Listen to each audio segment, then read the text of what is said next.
Dear students, നമ്മൾ ഇന്ന് പഠിക്കാൻ പോകുന്നത് ഫെർട്ടിലൈസേഷനെ പറ്റിയാണ്. ഫെർട്ടിലൈസേഷൻ പ്രോസസ്സിലെ മേജർ ഈവൻറ്റ്സ് എന്തൊക്കെയാണെന്നാണ് നമ്മളിന്ന് പഠിക്കുന്നത്.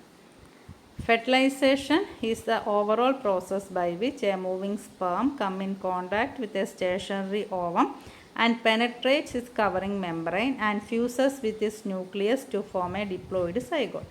അപ്പോൾ ഫെർട്ടിലൈസേഷൻ പ്രോസസ്സിൽ ആക്റ്റീവ്ലി മൂവിങ് ആയിട്ടുള്ള ഒരു സ്പേം സ്റ്റേഷനറി ആയിട്ടുള്ള ഒരു ഓവവുമായിട്ട് കോണ്ടാക്റ്റിൽ വരികയും ഓവത്തിൻ്റെ കവറിങ് മെമ്പറൈനുകളെ എല്ലാം പെനട്രേറ്റ് ചെയ്തുകൊണ്ട് ഓവത്തിൻ്റെ ന്യൂക്ലിയസുമായിട്ട് അത് ഫ്യൂസ് ചെയ്ത് ഒരു ഡിപ്ലോയിഡ് സൈഗോട്ട് ഫോം ചെയ്യുകയും ചെയ്യുന്നു.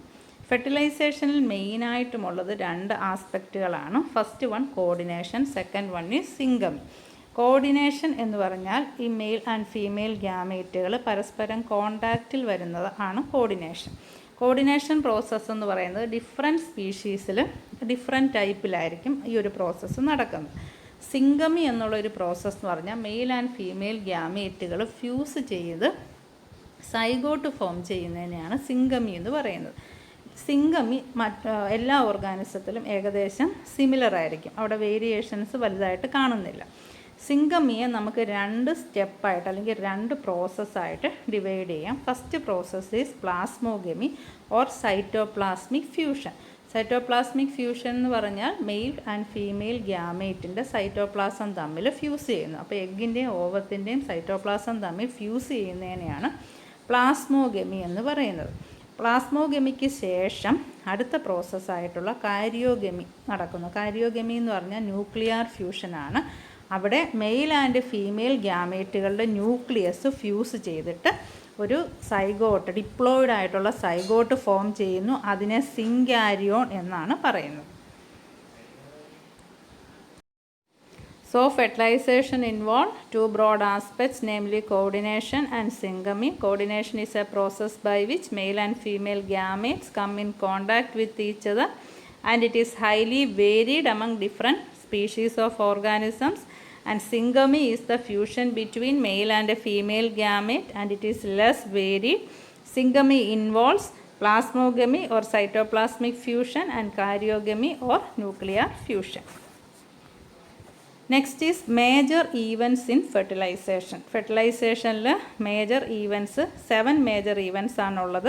First major event is approach of sperm to ova. അപ്പോൾ ഫെർട്ടിലൈസേഷൻ എന്നുള്ള പ്രോസസ്സിൽ 7 മേജർ ഈവൻറ്റിൽ ആദ്യത്തേത് approach of sperm to ova. Sperm ഓവത്തിൻ്റെ അടുക്കലേക്ക് വരുന്നു. നമ്മൾ ആദ്യമേ പറഞ്ഞു സ്പേം ആക്റ്റീവ്ലി മൂവിങ് ആണ്, ഓവം സ്റ്റേഷനറി ആണ്. അപ്പോൾ മിക്ക ആനിമൽസിലും സ്പേമിൻ്റെ ഓവത്തിൻ്റെ അടുക്കിലേക്കുള്ള മൂവ്മെൻ്റ് എന്ന് പറയുന്നത് അതൊരു നോൺ ഡിറക്ഷണലാണ്. അതായത് പ്രത്യേകിച്ച് ആരും ഗൈഡ് ചെയ്തിട്ടല്ല, ഒരു ഡയറക്ഷനും നോക്കിയിട്ടല്ല, റാൻഡമായിട്ടാണ് സ്പേം ഓവത്തിൻ്റെ അടുക്കിലേക്ക് മൂവ് ചെയ്ത് വരുന്നത്. ഓവവുമായിട്ടുള്ള കോണ്ടാക്റ്റ് എന്ന് പറയുന്നത് ഒരു ആക്സിഡൻ്റൽ കൊളീഷനാണ്. എന്നാൽ ചില ഓർഗാനിസത്തിൽ അത് കീമോടാക്സിസ് വഴിയാണ് സ്പേം എഗ്ഗുമായിട്ടുള്ള കോണ്ടാക്റ്റ് നടക്കുന്നത്. കീമോടാക്സിസ് എന്ന് പറയുമ്പം കെമിക്കൽ അട്രാക്റ്റൻസിൻ്റെ പ്രസൻസിൽ നടക്കുന്ന കോണ്ടാക്റ്റ്. അപ്പോൾ കെമിക്കൽ അട്രാക്റ്റൻസിനെ ഇവിടെ പ്രൊഡ്യൂസ് ചെയ്യുന്നത് ഒന്നുകിൽ ഓവമായിരിക്കും, അല്ലെങ്കിൽ ഓവത്തിന് ചുറ്റുമുള്ള സെല്ലുകളായിരിക്കും. അപ്പോൾ ആ സെല്ലുകൾ സെക്രീറ്റ് ചെയ്യുന്ന കെമിക്കൽ അട്രാക്റ്റൻസിൻ്റെ ഇൻഫ്ലുവൻസിലായിരിക്കും സ്പേം ഓവത്തിൻ്റെ അടുക്കിലേക്ക് വന്ന് ഓവവുമായിട്ട് ഫ്യൂസ് ചെയ്യുന്നത്. അങ്ങനെ കീമോടാക്സിസ് വഴി സ്പേമിനെ അട്രാക്റ്റ് ചെയ്യുന്ന ഓർഗാനിസത്തിന് എക്സാമ്പിളാണ് bryophytes, echinoderms, mollusc and certain fishes. അപ്പം first event is approach of sperm to ova. It is a non directional random swimming movement and accidental collision.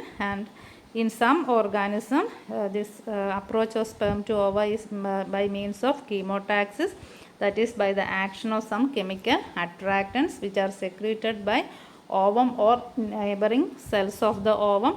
And examples include bryophytes, echinoderms, mollusks and certain fishes. Second event is capacitation of the sperm. Capacitation is the activation of the sperm, giving it fertilizing competence to reach the ovum and penetrate and fertilize it. ഇപ്പോൾ കപ്പാസിറ്റേഷൻ എന്ന് പറയുന്നത് സ്പേമിനെ activate ചെയ്യുക എന്നുള്ള പ്രോസസ്സാണ്. അപ്പോൾ സ്പേമിനെ activate ചെയ്യുമ്പോൾ സ്പേമിനൊരു fertilising competence കിട്ടുകയും ആ കോമ്പീറ്റൻസ് കൊണ്ട് സ്പേമിന് എഗ്ഗുമായിട്ട് കോണ്ടാക്റ്റിൽ വരാൻ പറ്റുകയും എഗ്ഗിനെ പെനട്രേറ്റ് ചെയ്ത് ഫെർട്ടിലൈസ് ചെയ്യാൻ സാധിക്കുകയും ചെയ്യുന്നു. ഈ ഒരു പ്രോസസ്സിനെയാണ് കപ്പാസിറ്റേഷൻ ഓഫ് ദ സ്പേം എന്ന് പറയുന്നത്.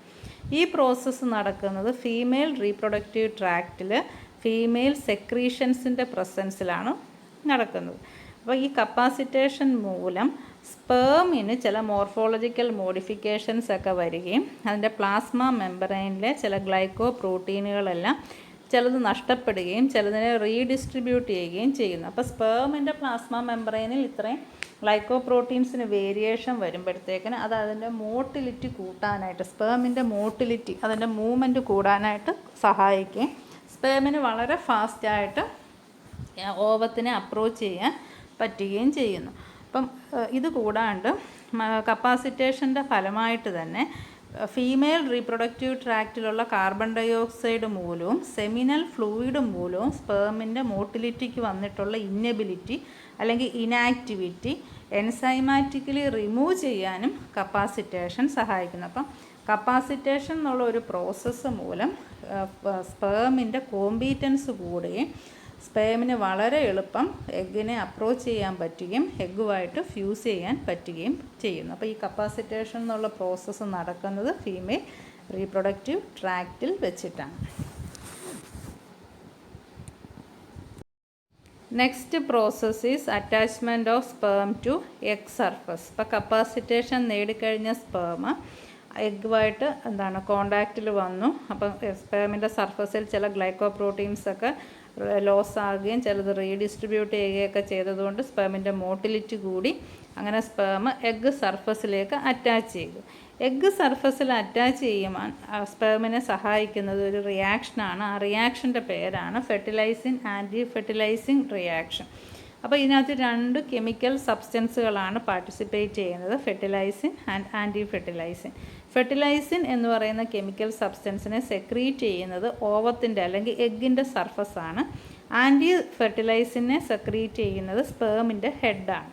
അപ്പോൾ സ്പേമിൽ നിന്നും വരുന്ന കെമിക്കലാണ് ആൻറ്റി ഫെർട്ടിലൈസിൻ, എഗ്ഗിൽ നിന്നും വരുന്ന കെമിക്കലാണ് ഫെർട്ടിലൈസിൻ. അപ്പം ഈ ഒരു സ്പെസിഫിസിറ്റി, അതായത് എഗ്ഗും സ്പേമും സ്പീഷീസ് സ്പെസിഫിക് ആണോ എന്നൊക്കെ ക്രോസ് ചെക്ക് ചെയ്യുന്നത് ഈ ഫെർട്ടിലൈസിൻ ആൻറ്റി ഫെർട്ടിലൈസിൻ റിയാക്ഷനിലാണ്. അപ്പോൾ ഫെർട്ടിലൈസിൻ ആൻറ്റി ഫെർട്ടിലൈസിൻ കോംപ്ലക്സ് ഫോം ചെയ്യുന്നു. അങ്ങനെ കോംപ്ലക്സ് ഫോം ചെയ്യുന്നത് മൂലം ഓവത്തിൻ്റെ സർഫസിൽ സ്പേമിന് സ്റ്റിക്കി ആയിട്ട് ഒട്ടിപ്പിടിച്ചിരിക്കാനായിട്ട് സഹായിക്കുന്നു. അങ്ങനെ സ്പേം എഗ്ഗിൻ്റെ സർഫസിൽ വന്ന് ക്ലംപ് ചെയ്തിരിക്കാനായിട്ട് ഈ ഒരു fertilizin anti fertilising complex formation സഹായിക്കുന്നു. അതുപോലെ തന്നെ ഈ ഒരു കോംപ്ലക്സ് ഫോർമേഷൻ സ്പേമിനെ എഗ്ഗിനെ പെനട്രേറ്റ് ചെയ്യിക്കാനായിട്ട് ആക്ടിവേറ്റ് ചെയ്യുന്നു. എഗ്ഗ് എൻവലപ്പിനെ എല്ലാം പെനട്രേറ്റ് ചെയ്തുകൊണ്ട് ഫ്യൂഷൻ സൈഗോട്ടിക് ഫ്യൂഷനിലേക്ക് അല്ലെങ്കിൽ ന്യൂക്ലിയർ ഫ്യൂഷനിലേക്ക് പോയിട്ട് സൈഗോട്ട് ഫോം ചെയ്യാനായിട്ട് എഗ്ഗിനെ സ്പേമിനെ ആക്ടിവേറ്റ് ചെയ്യുന്നതും ഈ ഒരു ഫെർട്ടിലൈസിൻ ആൻറ്റി ഫെർട്ടിലൈസിങ് കോംപ്ലക്സ് ഫോർമേഷനാണ്. ഇത് ഹൈലി സ്പെസിഫിക് ആയതുകൊണ്ട് തന്നെ ഒരേ സ്പീഷീസിലുള്ള ഓർഗാനിസങ്ങളുടെ ഗ്യാമേറ്റുകൾ മാത്രമേ ഫ്യൂസ് ചെയ്യത്തുള്ളൂ. അങ്ങനെ ഒരു എൻഷ്യൂറിറ്റിക്കും സ്റ്റെബിലിറ്റി ഓഫ് സ്പീഷീസ് മെയിൻറ്റെയിൻ ചെയ്യാനുമൊക്കെ ഈ ഒരു ഫെർട്ടിലൈസിൻ ആൻറ്റി ഫെർട്ടിലൈസിങ് റിയാക്ഷൻ സഹായിക്കും. അപ്പോൾ attachment of the sperm to egg surface is mainly by the interaction between the fertilizin and anti-fertilizin.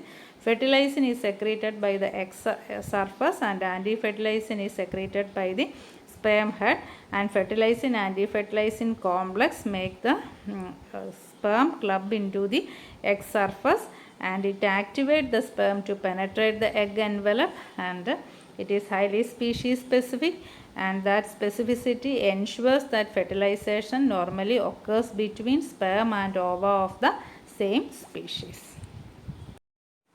Types of fertilizing. Fertilizing നമുക്ക് 2 തരത്തിൽ ക്ലാസിഫൈ ചെയ്യാം. First classification it is based on the region in which it is present. ഏത് മെമ്പറൈനിലാണ് അത് present, അതിൻ്റെ ബേസിൽ നമുക്ക് ജെല്ലിക്കോട്ട് ഫെർട്ടിലൈസിൻ എന്നും Saito ഫെർട്ടിലൈസിൻ എന്നും പറയാം. ജെല്ലിക്കോട്ട് ഫെർട്ടിലൈസിൻ എന്ന് പറഞ്ഞാൽ പ്ലാസ്മ മെമ്പറൈന് പുറത്ത് കാണപ്പെടുന്ന ജെല്ലിക്കോട്ട് മെമ്പറൈനിലാണ് ഈ ഫെർട്ടിലൈസിൻ പ്രസൻ്റ് എങ്കിൽ നമുക്കതിനെ ജെല്ലിക്കോട്ട് ഫെർട്ടിലൈസിൻ എന്ന് പറയാം. അതല്ല പ്ലാസ്മ മെമ്പറൈനിൽ തന്നെയാണ് ഫെർട്ടിലൈസിൻ പ്രസൻ്റ് എങ്കിൽ നമുക്കതിനെ സൈറ്റോ ഫെർട്ടിലൈസിൻ എന്ന് പറയാം. But jellicot fertilizing is seen in the jellicot around the plasma membrane, and cytofertilizing is seen in the plasma membrane.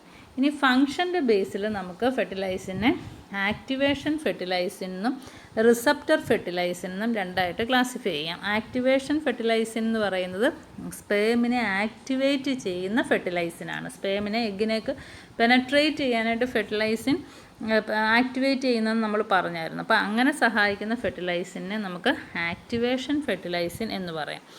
Receptor ഫെർട്ടിലൈസിൻ എന്ന് പറഞ്ഞു കഴിഞ്ഞാൽ സ്പേമിനെ എഗ്ഗിൻ്റെ സർഫസിലേക്ക് അഗ്ലൂട്ടിനേറ്റ് ചെയ്യാൻ, അതായത് പറ്റിപ്പിടിച്ചിരിക്കാനായിട്ട് സഹായിക്കുന്ന ഫെർട്ടിലൈസിനാണ് റിസപ്റ്റർ ഫെർട്ടിലൈസിൻ. അപ്പോൾ receptor fertilizin agglutinate sperm on the egg surface. Next event is penetration of sperm into ovum. അപ്പോൾ sperm എഗ്ഗിനെ penetrate ചെയ്യുന്നത് അതിൻ്റെ വേരിയസ് എഗ് മെമ്പറൈൻസിനെ പെനട്രേറ്റ് ചെയ്തുകൊണ്ടായിരിക്കും. കോറിയോൺ കവറിങ് ഉള്ള ഇൻസെക്ട്സിലും ഫിഷസിലുമൊക്കെ കോറിയോണിലെ ഒരു ഓപ്പണിംഗ് ആയിട്ടുള്ള മൈക്രോ പൈലിൽ കൂടെ ആയിരിക്കും സ്പേം എഗ്ഗിനകത്തേക്ക് പെനട്രേറ്റ് ചെയ്യുന്നത്.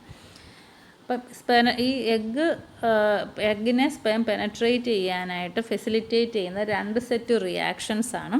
ആ 2 റിയാക്ഷനെ നമ്മൾ അക്രോസോമൽ റിയാക്ഷൻ എന്നും കോർട്ടിക്കൽ റിയാക്ഷൻ എന്നുമാണ് പറയുന്നത്. അപ്പോൾ penetration of sperm into the egg is facilitated by 2 set of reactions, namely acrosomal reaction and cortical reaction. Acrosomal reaction എന്ന് പേര് വരാൻ കാരണം അത് സ്പേമിൻ്റെ ഹെഡ് റീജിയൻ ആയിട്ടുള്ള അക്രോസോം ബാഗിൻ അവിടെ ആ ഒരു അക്രോസോമൽ റീജിയനാണ് ഈ ഒരു റിയാക്ഷൻ നടക്കുന്നത്. അതുകൊണ്ട് അക്രോസോമൽ റിയാക്ഷൻ എന്ന് പറയുന്നു. കോർട്ടിക്കൽ റിയാക്ഷൻ എന്ന് പറഞ്ഞാൽ നമുക്കറിയാം കോർട്ടിക്കൽ ഗ്രാനുൾസ് ഉണ്ട്. അപ്പോൾ കോർട്ടിക്കൽ ഊപ്ലാസത്തിൽ അല്ലെങ്കിൽ ഊലമയിൽ വെച്ച് റിയാക്ഷൻ നടക്കുന്നത് കൊണ്ടാണ് നമ്മളതിനെ കോർട്ടിക്കൽ റിയാക്ഷൻ എന്ന് പറയുന്നത്. അപ്പം penetration of sperm into ova is facilitated by acrosomal reaction which is taking place in the acrosome of the sperm and cortical reaction which is taking place in the cortical ooplasm of the ova. First reaction is acrosomal reaction. Acrosomal reaction എന്ന് പറയുമ്പോൾ അവിടെ acrosome എന്ന് പറയുന്ന ആ fluid filled bag, സ്പേമിൻ്റെ ഹെഡിലിരിക്കുന്ന ആ fluid filled bag explode ചെയ്യുമ്പോഴത്തേക്കിന് അതിനകത്തിരിക്കുന്ന കണ്ടൻസ് എല്ലാം തന്നെ വെളിയിലേക്ക് റിലീസാവും. അപ്പോൾ അതിനകത്ത് മെയിൻ കണ്ടൻറ്റ് എന്ന് പറയുന്നത് അക്രോസോമൽ എൻസൈംസും അക്രോസോമൽ ഫിലമെൻസുമാണ്. അക്രോസോമൽ എൻസൈംസ് 2 തരത്തിലുണ്ട്, ലൈസിനും ഹയാൽയൂറോണിഡേസുമാണ്. അതിൻ്റെ ജോലി എന്ന് പറഞ്ഞു കഴിഞ്ഞാൽ ഈ 2 എൻസൈംസും എഗ്ഗിന് ചുറ്റുമുള്ള എഗ്ഗിൻ്റെ പ്ലാസ്മ മെമ്പറിന് ചുറ്റുമുള്ള മറ്റെല്ലാ എൻവലപ്സിനെ അങ്ങ് ഡൈജസ്റ്റ് ചെയ്ത് കളയും അല്ലെങ്കിൽ ഡിസോൾവ് ചെയ്യും. അതുപോലെ എഗ് കോട്ടുകൾ എന്തെങ്കിലും ഉണ്ടെങ്കിൽ ജെല്ലി കോട്ട് പോലുള്ള കോട്ടൊക്കെ ഉണ്ടെങ്കിൽ അതിനെയും ഡിസോൾവ് ചെയ്തിട്ട് സ്പേം എൻട്രിയെ പെട്ടെന്ന് ഫെസിലിറ്റേറ്റ്. അതാണ് ഈ അക്രോസോമൽ എൻസൈംസ് ആയിട്ടുള്ള ലൈസിൻ്റെയും ഹയാൽയൂറോണിഡേസിൻ്റെയും ജോലി. They will dissolve the egg envelope and egg coat and allow the sperm entry. അടുത്തത് അക്രോസോമൽ ഫിലമെൻ്റ് ആണ്. അക്രോസോമൽ ഫിലമെൻ്റ് എന്ന് പറയുന്നത് ആക്റ്റിൻ ഫിലമെൻറ്റ്സ് ആണ്. അതിലും അക്രോസോമൽ എൻസൈംസ് ഉണ്ട്. അത് ഊലമയുമായിട്ട് കോണ്ടാക്റ്റിൽ വന്നിട്ട് അതുമായിട്ട്, അതായത് എഗ്ഗിൻ്റെ പ്ലാസ്മ മെമ്പറൈനുമായിട്ട് കോണ്ടാക്റ്റിൽ വന്നിട്ട് അതുമായിട്ട് ഫ്യൂസ് ചെയ്യുന്ന ഫിലമെൻറ്റ്സ് ആണ് അക്രോസോമൽ ഫിലമെൻറ്റ്സ് എന്ന് പറയുന്നത്. അപ്പം അക്രോസോമൽ റിയാക്ഷൻ അതിൽ മെയിനായിട്ട് നടക്കുന്നത് അക്രോസോംസ് എക്സ്പ്ലോഡ് ചെയ്ത് അക്രോസോമൽ കണ്ടൻസ് ആയിട്ടുള്ള എൻസൈംസും അക്രോസോമൽ ഫിലമെൻസും റിലീസ് ചെയ്യുന്നു. Acrosomal enzymes it involve lysin and hyaluronidase which will dissolve the egg membrane, egg envelopes and egg coat and allow the sperm entry into the egg. Acrosomal filament is mainly actin filaments and it comes in contact with oolama and fuses with it. Next is cortical reaction. അപ്പോൾ penetration എന്നുള്ള ആ ഒരു സ്റ്റെപ്പിലെ second റിയാക്ഷനാണ് cortical reaction എന്ന് പറയുന്നത്. Cortical റിയാക്ഷനിൽ ഒരു പുതിയ സ്ട്രക്ചറായിട്ടുള്ള fertilisation കോൺ form ചെയ്യുന്നു. അപ്പം അക്രോസോമൽ ഫിലമെൻറ്റ് ഊലമയായിട്ട് ഫ്യൂസ് ചെയ്യുമെന്ന് പറഞ്ഞു. അങ്ങനെ ഫ്യൂസ് ചെയ്തതിൻ്റെ ഭാഗമായിട്ട് ഒരു ടണൽ ലൈക്ക് സ്ട്രക്ചർ സ്പേമിൻ്റെ എഗ്ഗിൻ്റെ ഇടയിലായിട്ട് ഫോം ചെയ്യും. ഈ ഒരു ടണൽ എന്ന് പറയുമ്പോൾ അതൊരു ചാനൽ ലൈക്ക് സ്ട്രക്ചറാണ്. അവയെ രണ്ടിനെയും കൂടെ കണക്ട് ചെയ്ത് നിർത്തുന്ന ഒരു ചാനൽ. അപ്പോൾ ഈ ടണലിൽ കൂടെ, ഈ ഒരു പാസേജിൽ കൂടെ എഗ്ഗിൻ്റെ ഊലമയും കോർട്ടിക്കൽ ഊപ്ലാസവും ബൾജ് ചെയ്തിട്ട് ഒരു ഫെർട്ടിലൈസേഷൻ കോൺ എന്ന് പറയുന്ന സ്ട്രക്ചർ ഫോം ചെയ്യും. അതൊരു കോണിക്കൽ പ്രൊജക്ഷനാണ്. എഗ്ഗിനും സ്പേമിനും ഇടയ്ക്ക് ഫോം ചെയ്യുന്ന കോണിക്കൽ പ്രൊജക്ഷനാണ്. ഈ പ്രൊജക്ഷൻ വഴി എഗ്ഗിൻ്റെ ഊപ്ലാസവും എഗ്ഗിൻ്റെ ഊലമയും പ്രൊജക്റ്റ് ചെയ്ത് സ്പേമിലേക്ക് എക്സ്റ്റെൻഡ് ചെയ്യുന്നു. എന്നിട്ട് അതിൽ നിന്ന് ന്യൂമറസ് മൈക്രോവില്ലെ ഈ സ്പേമിന് ചുറ്റും എത്തുന്നു.